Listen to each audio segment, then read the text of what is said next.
నిన్న రాజ్యమును నీతిని మొదట వెతుకుడి, అప్పుడు అవన్నీ మీకు అనుగ్రహింపబడును.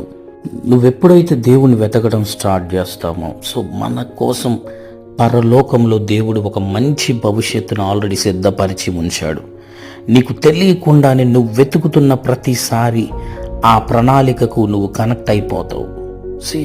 ఆయన మనల్ని చూజ్ చేసి ఈ భూమి మీద మనల్ని ఏర్పరచుకున్నాడండి. సో మనల్ని గౌరవించేవాళ్ళు, మనల్ని హానర్ చేసేవాళ్ళు, మన అవసరాలను తీర్చేవాళ్ళు సో ఎవ్వరు లేరు. కానీ ఎప్పుడైతే దేవుని నీతి కోసం ఆశ ఆకలి కలిగి ఉంటావో దేవుని మార్గాలు నీ మార్గాలుగా మార్చబడతాయి. దేవుని ఉద్దేశాలు నీ ఉద్దేశంగా మార్చబడుతుంది. సో దేవుడు అనుకున్న ప్రణాళికలో నువ్వు నడుస్తూ ఉంటావు.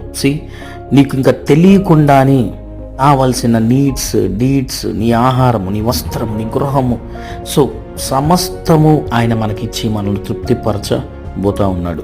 ఎప్పుడైతే జీవితంలో ఉన్న ప్రతి ప్లేస్లో ఆయన్ని వెతకటం మనం స్టార్ట్ చేస్తామో, ఆయన నీతి కోసం మనం ఆకలిగా ఉంటామో, సో మన జీవితంలో ఎలాంటి పరిస్థితులు వచ్చినా మనం ఆయన పీస్ని మనం అనుభవిస్తూనే ఉంటాము.